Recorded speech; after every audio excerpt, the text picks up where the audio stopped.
سلام دوستان، اینجا آوای وحشت. در اینجا قصد داریم سری اول ویدیوهای کانالمون رو شروع کنیم، داستانهای ترسناک کانالمون.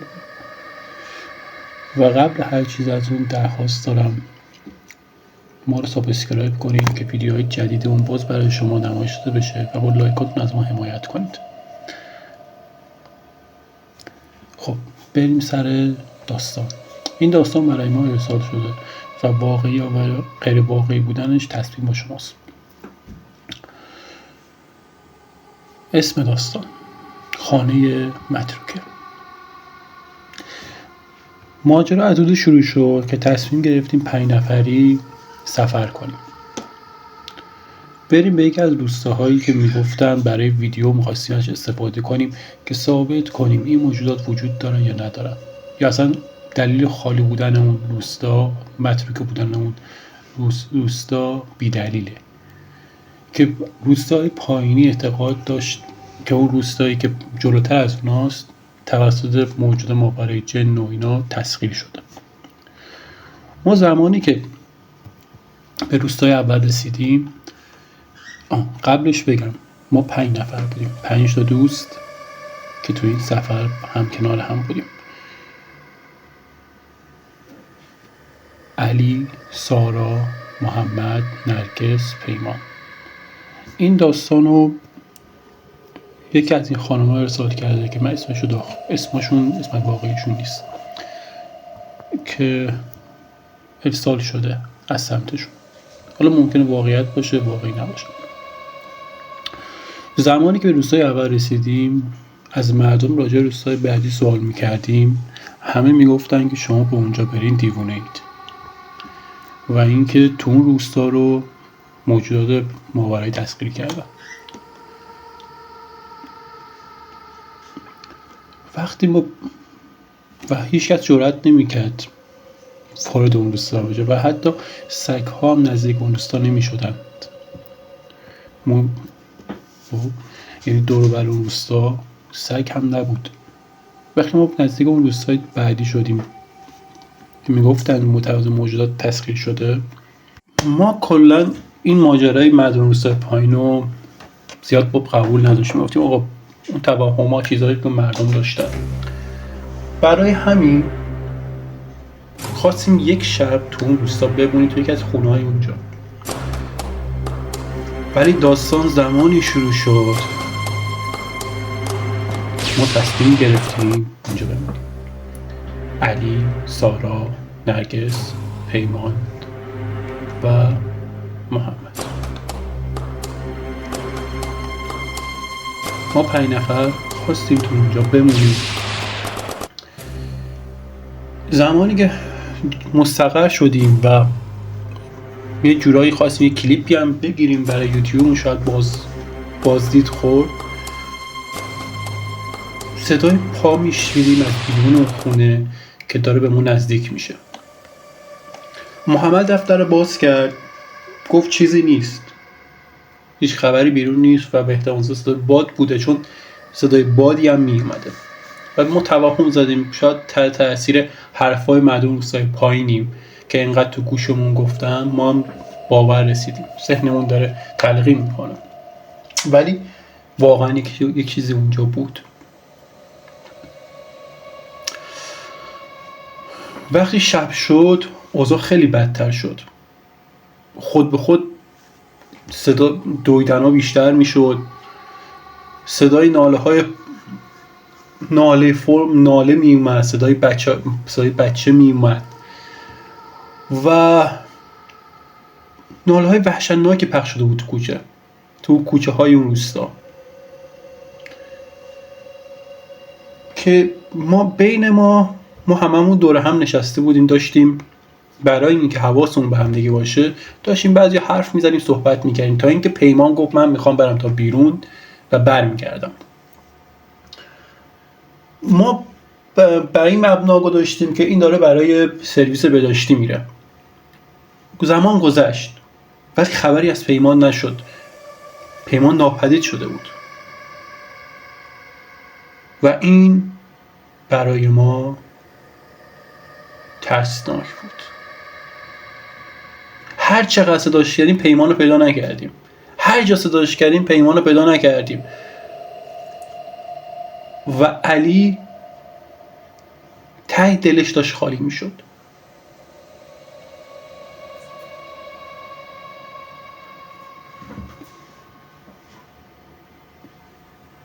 که اینجا من به بچه‌ها گفتم بچه‌ها بیاین زنگ بزنیم به پلیس که دنبالش بگرد، دنبال پیمان بگردیم، شاید اتفاقی براش افتاده. که بچه‌ها میگن نه هر جا هست میاد. که اتفاقی ما بین علی در یه اتاقی باز میکنه که اتاق مخفی هم بود تو اون خونه. یه کتاب قدیمی پیدا میکنه که زبان‌های عجیب غریبی روش نوشته شده بود. که متوجه شد این کتابی که کتاب‌هایی است که برای احضار موجودات استفاده میشه. و کسایی که قبلا تو این خونه بودن تلاش کردند با استفاده از این کتاب با اونا ارتباط بگیرن، با اونا رو به خدمت خودشون در بیارن.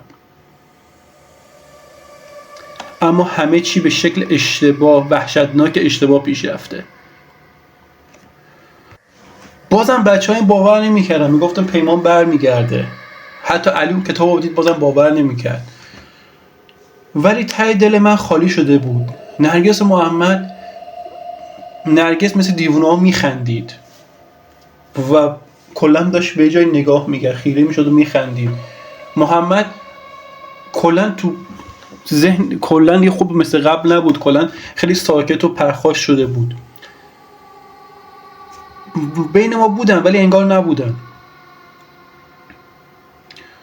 حوالی ساعت 12:02 شب بود. ساعتم من نگاه کردم، میتونم ببینید ساعت هست. احساس میکردیم یک موجود به ما حمله میکنن و کم کم این هی حملاتش بیشتر میشد به ما.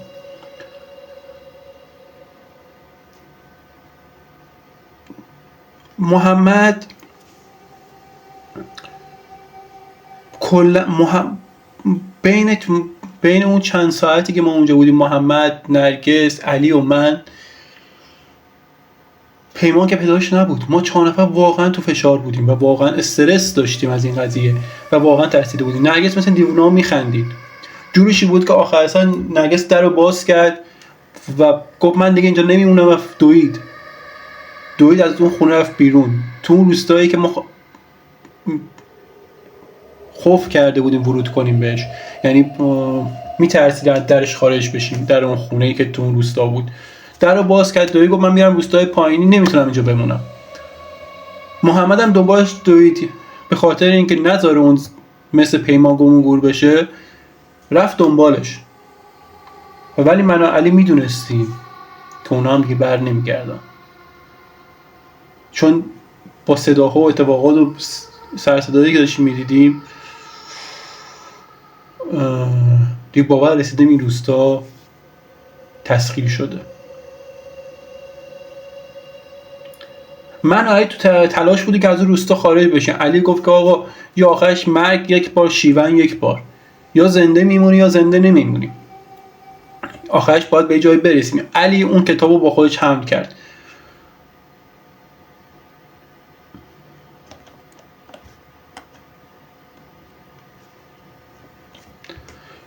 اون کتاب با خودش آورد. من هردوشن میخواستیم از روستا خارج بشیم. ما بین این قضایا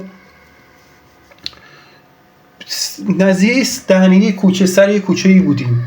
یهو احساس کردیم محیط داره خفه میشه، تاریک و تاریک‌تر میشه. که این وسط یک موجود سیاه قد بلندی رو دیدیم که علی فهمید این موجود و حالا اون انسان نیست و یک موجود ماوراء و جنه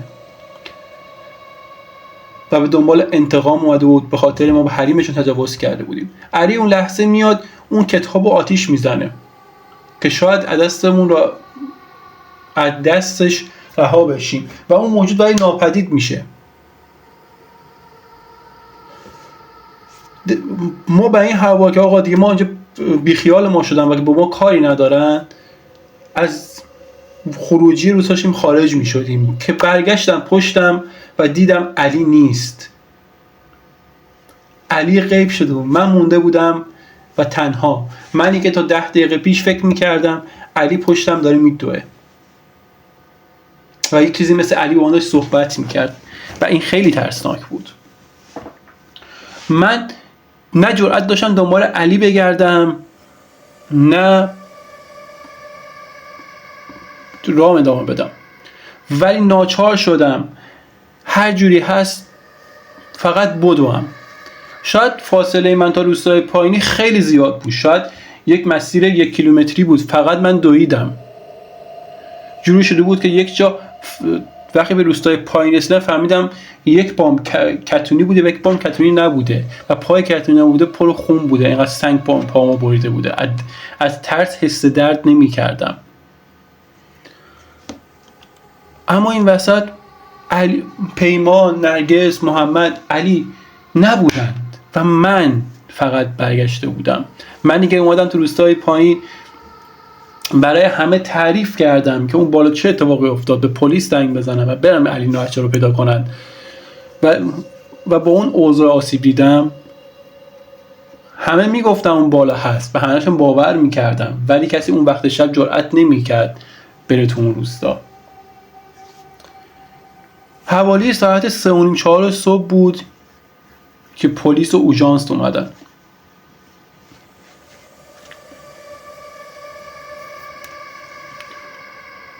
به روستای بالا رفتیم، جسد پیمان رو پیدا کردیم. نرگس رو پیدا کردیم که مثل دیوونه ها گوشه یک گوشه یک دیوار نشسته بود و داشت با انگشت سنتی رو نشون میداد، ولی خبری از محمد و علی نبود.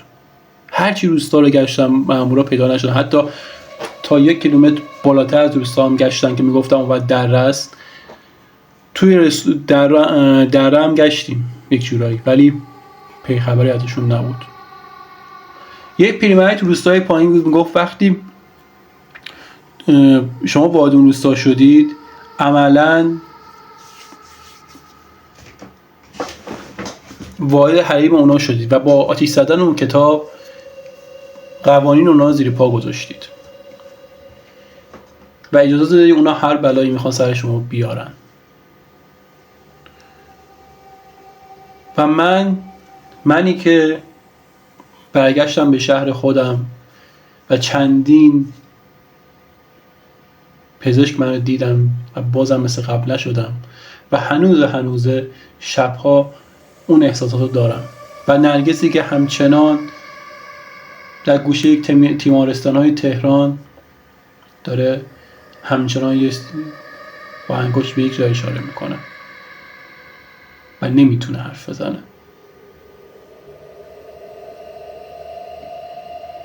آره دوستان، این داستانو یکی از شماها برای ما فرستاده بود. حالا من نمیدونم این داستان به واقعیت چقدر نزدیکه و ممکنه فقط یک داستانی باشه که از گفته این دوست عزیزمون باشه، ولی تا حد امکان سعی کردم داستانو جوری با لحنی بگم که این اتفاقات خودم داخلش شریک بودم. حالا اگه تو صحبتام بد داستان تعریف کردم عذرخواهی میکنم. سعی کردم عامیانه و با لحنی که خودم میپسندم داستانو با هیجانی که داره گوش بدم. امیدوارم همیشه همراه ما باشید تا این دنیای ناشناخته ها رو با هم دیگه بیشتر درک کنیم. آوای وحشت، پلی به دنیای ناشناخته ها. یادتون نره لایک، دوست داشتین کامنت و ما رو سابسکرایب کنید چون اتفاقات خوبی تو راهه. بدرود.